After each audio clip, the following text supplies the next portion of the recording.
January 1944, the Eastern Front. A bitter winter has swallowed the land. The sky, a blanket of gray, casts an oppressive shadow over the war-torn earth below. Frost clings to every surface, trees, tents, weapons, as the cold penetrates deep into the bones of those caught in the madness of conflict. The sound of distant gunfire echoes through the still air, but it is far removed from the moment unfolding within a small, makeshift field hospital. Inside, the room is dimly lit by a few scattered candles, their flickering light barely enough to ward off the chill. German nurses, their faces weary from days of tending to the wounded, huddle together. They wear the same exhausted expression, their hands calloused and stained with the effort of saving lives in a world bent on destruction. Outside, their comrades, soldiers of the Wehrmacht, face the harsh realities of a war they have been fighting for years. But here, in this fleeting moment, something strange happens. The door opens. A Soviet soldier enters. His uniform is torn, his face grimy and bloodied, yet his eyes, tired, hollow, reflect the same exhaustion. He carries nothing but a tin can. He walks toward one of the nurses, his gaze lingering for a moment, unsure. Then, with an almost silent gesture, he offers it. Inside the can, food. He shares it, without a word, without hatred. The nurses, their hands trembling from fatigue and disbelief, take the offering. For a moment, the war, the politics, the bloodshed seem far away. They eat not as enemies, but as human beings, caught in the same struggle to survive. In this moment of shared sustenance, the nurses cannot help but wonder, how could they, sworn enemies on the battlefield, offer something so simple, so human, without hatred? And in turn, how could they, with all the horrors they had seen, accept it without fear? The brutal winter of 1944 had descended like a suffocating shroud across the Eastern Front. By January, the Soviet Union had driven deep into the heart of Nazi-occupied lands, pushing back the German army that had once seemed unstoppable. The Wehrmacht, stretched thin, was bogged down in a desperate defense of the land they had invaded just 3 years earlier.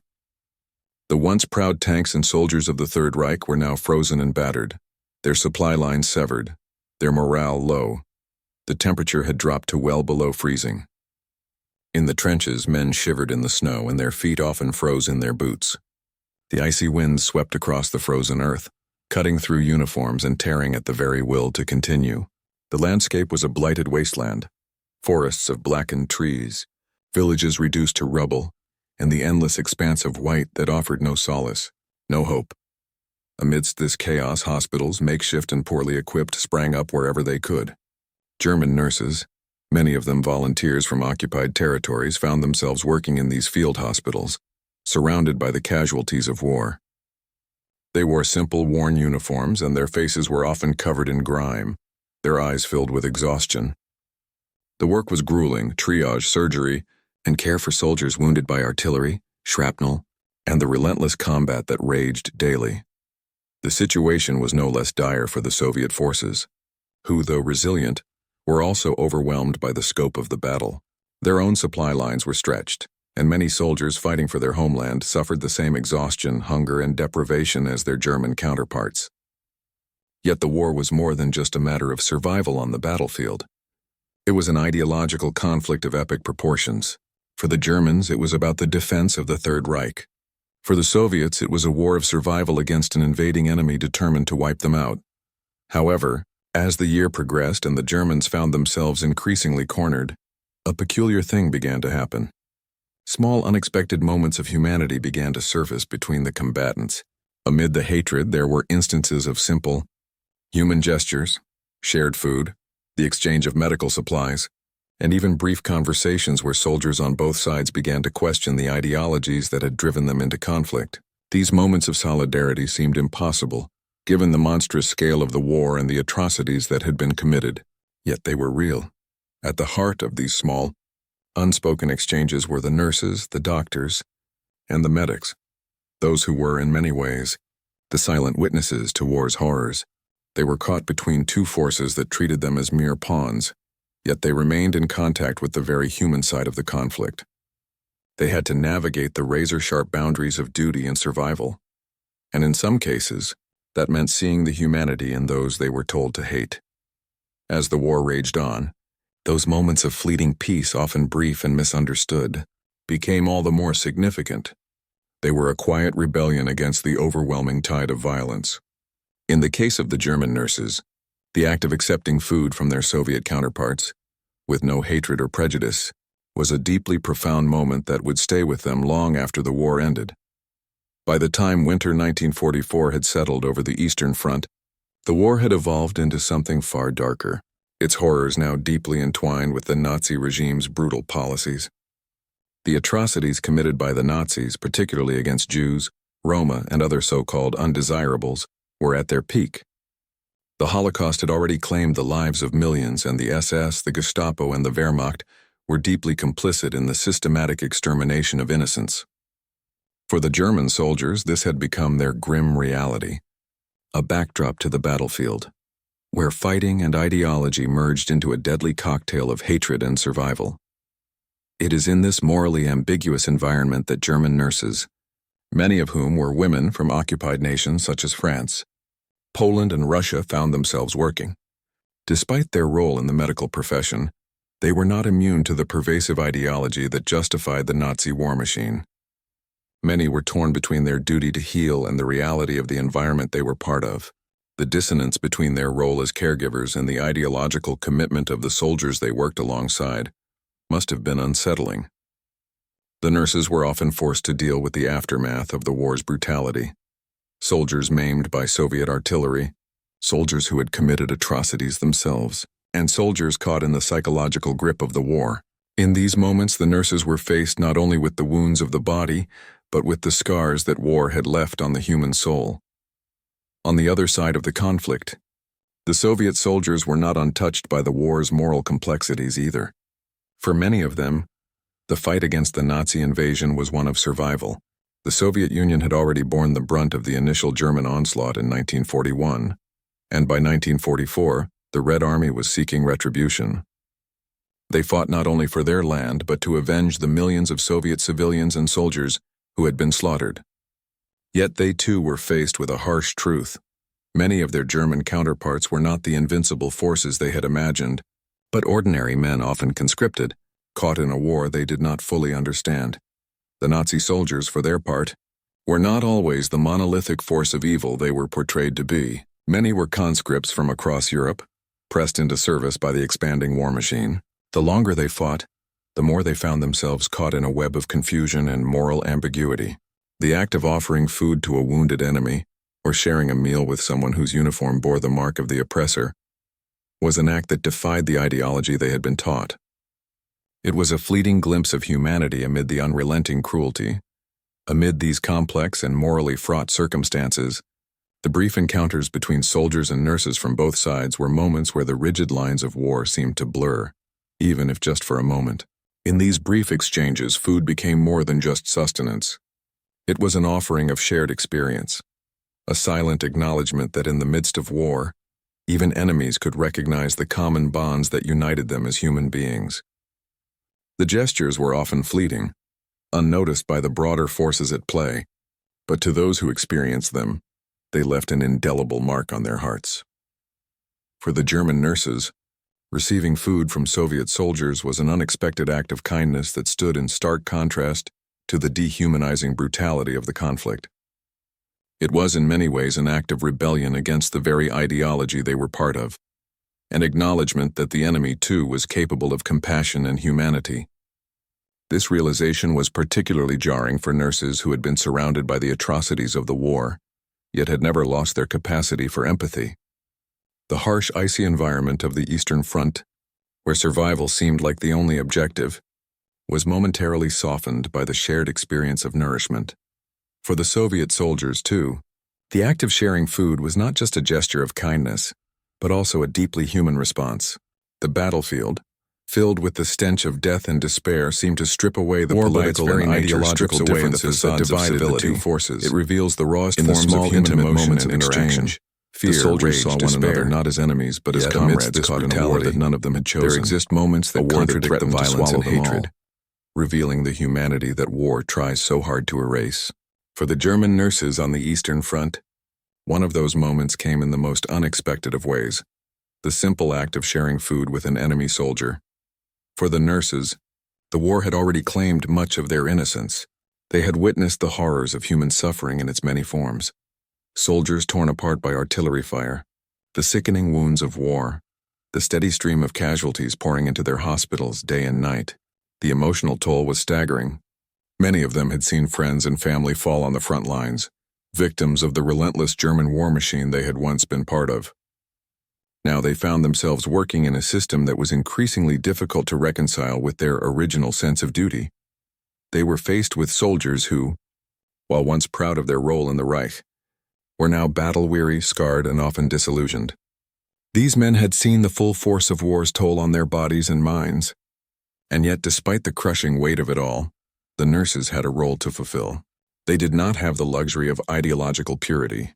Their task was to heal, to tend to the wounded, and to bear witness to the human cost of the conflict, no matter which side the soldier was on. In a war where the ideology of the Nazis emphasized the dehumanization of the enemy, these nurses faced the paradox of treating individuals who, under normal circumstances, would be considered their enemies. But in the chaos of war, they saw soldiers as human beings, not as ideologies, not as representatives of a regime. They understood that these men, like them, were caught in a larger machine they did not control, forced into a conflict of survival. When the Soviet soldier, covered in dirt and blood, extended the tin can with food, it was an act of unexpected kindness. The German nurses, accustomed to seeing the brutal face of war, were taken aback. In that moment, the world seemed to stop. The familiar division between us and them dissolved, replaced by the realization that they were all trapped in the same nightmare. The shared food was not just a meal. It was a recognition that, beneath the uniforms, beneath the bloodshed, there was a shared humanity that could not be denied. This moment of sharing was a testament to the resilience of the human spirit. The nurses saw in that soldier's eyes the same fear, the same exhaustion, and the same desire for something beyond war. It was as though, for a brief instant, the conflict was set aside in favor of a shared, fleeting connection. And while the war raged on around them, they could hold on to that brief glimmer of human decency. On the battlefield, where survival often trumps all other concerns, tactical considerations rarely leave room for humanity. The soldiers and officers on both sides of the conflict were trained to think in terms of strategy, resources, and victory. Compassion was an abstract concept, often reserved for the home front or idealistic propaganda. Yet, even in the harshest conditions, moments of human connection had a place, altering the course of events in subtle but significant ways. The shared food between a German nurse and a Soviet soldier on the Eastern Front, while brief and seemingly trivial, reveals much about the broader tactical environment of the war. By the time 1944 rolled around, the Germans were deep into their defensive posture. The Eastern Front had become a desperate struggle for survival, rather than the aggressive push of earlier campaigns. In the wake of the disastrous defeat at Stalingrad, German forces were stretched thin, relying heavily on strategic retreats and the hope that the defensive lines they had set up could hold long enough for reinforcements to arrive. However, the war had already taken a toll on morale, particularly in the Wehrmacht, where soldiers were becoming increasingly disillusioned and weary. The severity of the Russian winter only added to their suffering. In this environment, the German soldiers found themselves fighting not only against the advancing Soviet forces, but also against the relentless forces of nature. Many soldiers, in their exhaustion, began questioning the very purpose of the war they had been so willing to fight. And it was within these moments of doubt that human interactions, like the shared food between the nurses and Soviet soldiers, began to take on a tactical significance. For the Soviet soldiers, too, the act of offering food to their enemies was more than an altruistic gesture. The Soviets had learned harsh lessons in the early days of the war about the importance of empathy and resourcefulness in the face of overwhelming odds. The Red Army, though ferocious in its counteroffensive, was also composed of men who had endured incredible hardship. They had been starved, frozen, and betrayed by their own commanders. By 1944, they understood the necessity of survival in a war where everything, including food, was scarce. Offering food to a wounded or hungry soldier on the opposing side was not just an act of kindness. It was a way to ease the suffering of one's fellow combatants, even if they were enemies. These small yet meaningful exchanges between soldiers on opposite sides also served as a kind of psychological warfare. In the face of constant dehumanization from propaganda and orders, these gestures of humanity were subversive. They chipped away at the ideological walls that separated the two armies. For a brief moment, each side saw the other not as a faceless enemy, but as another man struggling to survive. And in this small act of defiance against the brutality of war, there was a recognition of shared vulnerability. In the grand scheme of the war, moments like these had little direct impact on the strategic outcome, but on the tactical level, they highlighted a shift in the soldiers' mindset. The focus began to move away from pure ideological victory toward survival. Survival that depended not only on strength and strategy, but also on empathy, cooperation, and the shared experience of suffering. In the end, these small moments of kindness, though seemingly insignificant, played a role in maintaining the morale of both the German and Soviet troops, reminding them that, even in the darkest of times, humanity could still prevail if only for an instant. War is often seen through the lens of victory and defeat, of who controls the land, the resources, the power. Yet beneath the surface of military strategy and ideological battles lies a profound moral and ethical struggle. For the soldiers, nurses, and civilians caught in the conflict, the line between right and wrong, between good and evil, often became blurred.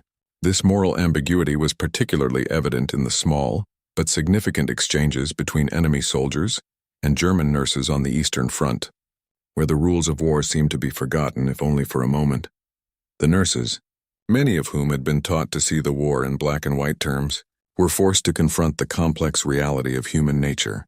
They had entered the war with the intention of helping others, of providing care to the wounded regardless of their nationality. Yet in the context of the war, they were asked to heal men who, in other circumstances, would have been viewed as the enemy. Soldiers who had fought against their families, who had participated in atrocities, and who embodied the very ideology they had been taught to oppose. The ethical dilemma was not easy to navigate. How could they, as human beings dedicated to saving lives, treat these men with the same compassion they offered their own soldiers? How could they reconcile the act of tending to the wounds of the very people responsible for inflicting suffering upon millions of innocents? For many nurses, this question weighed heavily on their conscience. But it was in the quiet moments, in the exchange of food and the fleeting kindnesses offered in the midst of war, that they began to find their answer. In a war where dehumanization was a constant, where the enemy was reduced to a mere symbol of evil, the act of sharing food became an act of rebellion. It was an acknowledgement that, despite the horrors of war and the propaganda that told them to hate the enemy, the soldiers and nurses on both sides shared something more fundamental: a need for connection, for survival, for compassion. It was a moral stance, however brief, against the dehumanizing forces of war. For the Soviet soldiers, the decision to offer food to their German counterparts was equally fraught with ethical considerations. The Soviet Union, under Stalin, had suffered grievously under the hands of the Nazis, and the scars of the invasion were still fresh. Many of the Soviet soldiers had lost their families, their homes, and their comrades in the early years of the war. For them, every German soldier was a symbol of the enemy that had destroyed so much. Yet in the harsh realities of the battlefield, many of them found it difficult to maintain that animosity. The shared suffering, the exhaustion of combat, and the brutality of war slowly chipped away at the ideological wall between the two sides. The act of offering food, while a small gesture, carried with it an immense moral weight. It was a recognition that, despite the horrors that each side had endured, the basic human need for sustenance transcended the politics and hatred that had fueled the war. It was an acknowledgement that, beneath the uniforms and the weapons, both soldiers were human, both had families, both had loved ones, and both had been caught in the same unforgiving machine of war. These small acts of moral courage, though rare, were not without consequence. For the German nurses, they represented a brief escape from the moral confusion of war. They offered a chance to reflect on the humanity of those they had been taught to despise, to understand that even the most brutal enemies could exhibit kindness. For the Soviet soldiers, the act of sharing food was a way to reclaim their humanity, to remind themselves that they were fighting, not only for survival but for something greater, for the ideals of compassion and solidarity that had been stripped away by the war. In the grand moral framework of World War II, these moments of humanity seemed insignificant, yet they were reminders that, Even in the darkest of times, people could find ways to resist the hatred and dehumanization that defined the conflict. These exchanges, brief as they were, offered a glimmer of hope. A hope that, despite the overwhelming violence and suffering, humanity could still persist.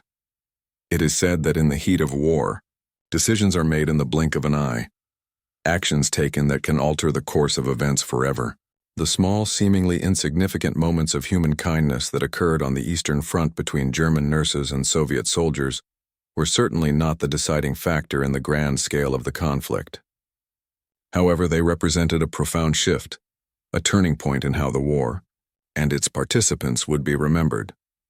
The turning point came not in the form of a great battle or a strategic victory, but in a quiet, fleeting exchange that unfolded in the midst of violence. It was in the winter of 1944, during the brutal and desperate fighting at the gates of Budapest, where these small acts of humanity emerged once more. The Soviet army, pushing relentlessly toward the heart of Nazi-occupied Europe, had taken a firm hold on the city. The Germans, cut off and isolated, were locked in a struggle for survival. The situation for the Wehrmacht was dire, with the Red Army advancing from all directions and the troops, both on the front lines and in the field hospitals, were facing a cold, exhausting winter. Amid this chaos, a moment would occur that would change the way both sides understood the nature of their enemy. German nurses, some of whom had been working tirelessly in field hospitals behind the lines, were faced with a particularly dire situation. The hospitals were overflowing, supplies were dwindling, and the casualties were mounting.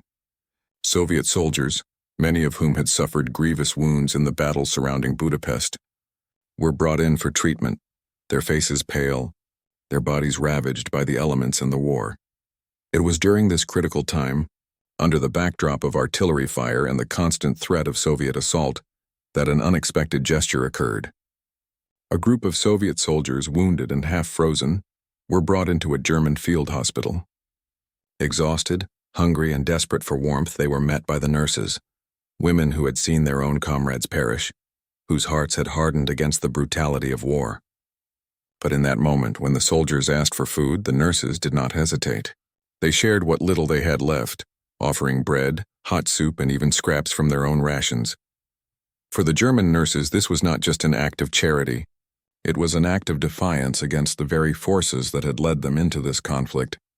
It was a recognition that despite the uniform they wore, they had no stake in the ideology that was destroying lives on both sides of the front. In that instant, they saw the Soviet soldiers not as the faceless enemy, but as human beings struggling to survive just as they were. The shared meal, simple though it was a powerful acknowledgement of their shared humanity. The Soviet soldiers, in turn, were shocked by the kindness of the German nurses. After years of enduring the harshest conditions and witnessing atrocities on both sides, they had expected nothing but further hostility. The gesture of food, offered with no strings attached, broke through the walls of hatred and suspicion that had been built by years of propaganda and violence. For a brief moment, the war seemed to fall away. There were no longer German soldiers or Soviet soldiers, no longer oppressors or victims. There were only human beings, struggling to survive in a world that had lost its moral compass. As the nurses and soldiers sat together in the dim light of the field hospital, sharing their meager rations, the war outside seemed distant, almost irrelevant. The battlefield, the politics, the hatred, it all seemed to fade into the background. What remained was the recognition that, in the most desperate of circumstances, even enemies could find moments of solidarity. The exchange did not change the outcome of the war, nor did it shift the broader strategic situation on the Eastern Front. But for those involved, the nurses and the soldiers, it was a moment that would live with them for the rest of their lives. It was a moment when the true cost of war was made clear, not in terms of the body count or the territorial gains, but in the quiet realization that, even in the midst of destruction, humanity could still survive. In the aftermath of these small yet profound moments of shared humanity, the emotional and psychological impact was felt long after the war had ended. For the German nurses who participated in these exchanges, the experience was one that would shape their perceptions of war, conflict, and humanity for the rest of their lives. The war had forced them into the role of healers, yet this new role was complicated by the brutal reality of their surroundings. The nurses were often faced with patients who had been part of a system that represented everything they had been taught to oppose. And yet, in the quiet of a hospital room, they had seen the humanity that transcended uniforms and political allegiances. For some, these moments marked a turning point in their understanding of the war. Many of the nurses had been raised under the ideological pressures of Nazi propaganda, where the enemy was painted as subhuman, as less than human.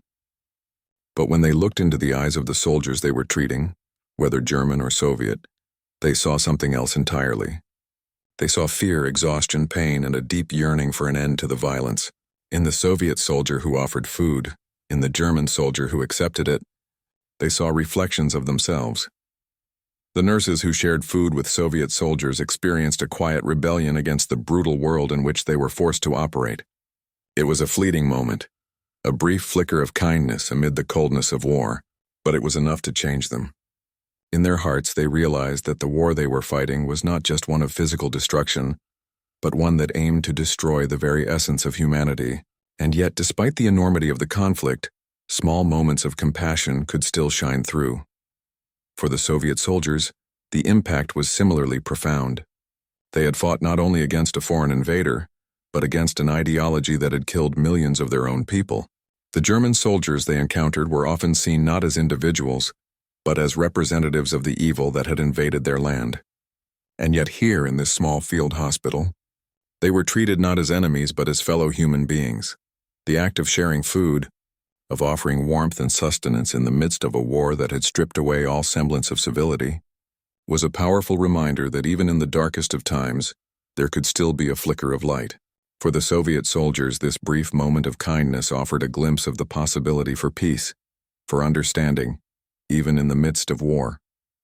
It shattered the dehumanizing narrative that both sides had been fed, that the enemy was less than human, that there was no room for empathy. Yet, despite these moments of connection, the war continued. The Eastern Front, though gradually shifting in favor of the Soviets, was far from over. The German forces would eventually be driven back, and the war would continue its grim march toward its inevitable conclusion. But for the soldiers and nurses involved in these small acts of shared humanity, the memory of those fleeting moments would stay with them long after the guns fell silent. In the years that followed, when many of these individuals returned home, they carried with them the weight of what they had seen, both the horror and the humanity. Some found it difficult to reconcile the kindness they had experienced with the violence that had surrounded them. Others perhaps found solace in the idea that despite the horrors of war, the human spirit could still endure. In a world that had been ravaged by hatred, the exchange of food was a reminder that compassion, however small, could survive. The war ended, but the consequences of these moments would ripple outwards, shaping the post-war world in subtle ways. In the years following the war, many of the soldiers and nurses would find it difficult to speak of their experiences. The horrors they had witnessed were too great, too overwhelming to be put into words. And yet, for those who had shared food with their enemies, there was an understanding that would remain unspoken, that humanity, even in the face of the greatest atrocities, could never be fully destroyed. The world that emerged from the ashes of war was not the same. It was fractured, scarred by years of violence and ideological warfare, but in the quiet personal moments of compassion shared between enemies on the battlefield, there remained a sense of hope. Hope that despite everything, humanity could rise above the hatred and destruction that had torn the world apart. As the war drew to its close, the world would never be the same. The devastation wrought by the conflict would be felt for generations, as entire countries lay in ruin and millions of lives had been lost. Yet in the midst of this wreckage, the moments of shared humanity between German nurses and Soviet soldiers, though brief and quiet, held a deeper significance that rippled across the aftermath of the war, particularly in the way Europe began to heal from its wounds. In Germany, the end of the war brought about not only a military defeat but an ideological collapse. The Nazi regime, once a beacon of power and control, was reduced to ashes, leaving behind a broken nation. The German people, many of whom had been caught up in the war's fervor, found themselves in the ruins of their own national identity. The horrors of the Holocaust, the devastation of their cities, and the collapse of their society left them questioning, the very foundation upon which they had built their lives. The nurses who had lived through these moments of compassion amid brutality were faced with the challenge of rebuilding their lives in a world that no longer made sense. For many of them, the war had been a crucible that stripped away illusions and forced them to confront the darkness of humanity. Yet in the small acts of kindness they had witnessed, in the fleeting exchange of food with their enemies, they found a source of reflection. For some, these moments were a quiet protest against the years of hatred and dehumanization they had been part of. They carried with them a deeper understanding of the need for reconciliation and healing, not just for themselves, but for the world at large. In the Soviet Union, the end of the war brought a different set of challenges. The Red Army had driven the Nazis from their soil, but the cost had been immense. Millions of Soviet citizens and soldiers had perished, and the emotional scars left by the invasion would take decades to heal. Yet the victory over the Nazis brought a sense of pride and relief. The soldiers, who had fought so relentlessly, returned to their homes as heroes, but they too were forever changed. The war had taught them that survival often required more than strength and resilience. It required an acknowledgement of the humanity that persisted even in the face of the most brutal and unforgiving circumstances. For both the German and Soviet soldiers, the shared moments of food and warmth remained in their memories, though often unspeakable. These were not stories told to the world, but quiet reflections that they carried into their post-war lives. Many never spoke of them, buried beneath the weight of the war's horrors. But those small exchanges represented something far more profound than the ideology they had been taught to believe. They were a reminder that in the most dire of circumstances, even amidst the brutality of war, the human connection could still survive. In the years that followed, Europe would rebuild. The scars of the war would be slow to heal, and the political and social divisions created by the conflict would last long into the Cold War. Yet there was a subtle shift in the collective consciousness. As countries emerged from the ruins, there was an increasing recognition that rebuilding was not just about physical reconstruction, but about mending the fractures in the human spirit. The experiences of those who had seen the horrors of war firsthand, and those who had been involved in moments of kindness amid it all, contributed to this shift. Perhaps the most significant consequence of these shared moments between soldiers and nurses was the understanding they carried into the post-war world. In a Europe torn by ideological conflict, these brief acts of humanity served as a testament to the possibility of reconciliation, of understanding even in the midst of conflict. The memory of these exchanges would, in small ways, help lay the groundwork for the movements of peace and cooperation that would arise in the decades to come. For the nurses who had been involved, and for the soldiers on both sides, these acts of kindness became symbols of what the war had taken away and what it might still give back. They had lived through the worst that humanity could offer, and yet, even in the most tragic of circumstances, they had found a way to offer something pure, a simple act of compassion. As the dust of war slowly settled, Europe faced the daunting task of rebuilding, not just its cities and its infrastructure, but its very soul. The destruction of World War II left a scar so deep that the world would never be the same again. Nations were torn apart, ideologies shattered, and millions of lives lost. Yet within the darkest chapters of this conflict, the smallest acts of humanity remained. The fleeting moments of kindness, like the sharing of food between German nurses and Soviet soldiers, remind us that, even in the most brutal of times, compassion is not so easily erased.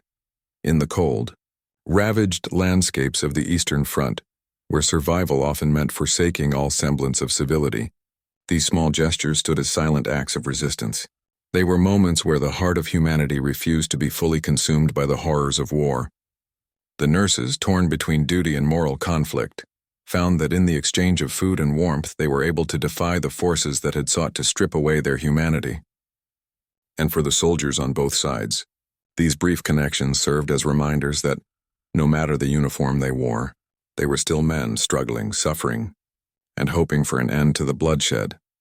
In the years that followed, these moments remained etched in the hearts and minds of those who had lived them.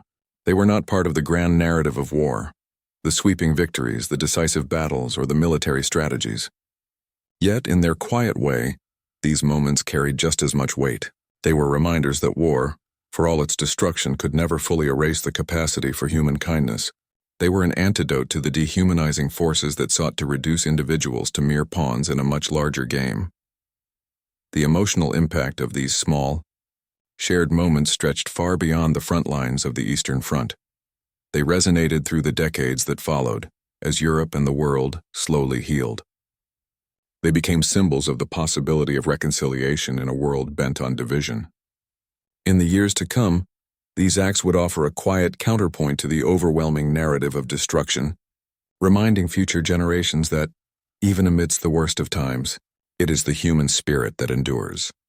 These moments, brief, almost imperceptible, remain as a quiet testament to the resilience of humanity. In a world marked by war, where hatred was cultivated and survival often seemed to come at the expense of compassion, the simple act of sharing food became a profound statement. A statement that, in the end, it is not the ideologies we fight for nor the battles we win that define us. It is how we treat one another, even in the darkest of circumstances, that shapes the very essence of who we are.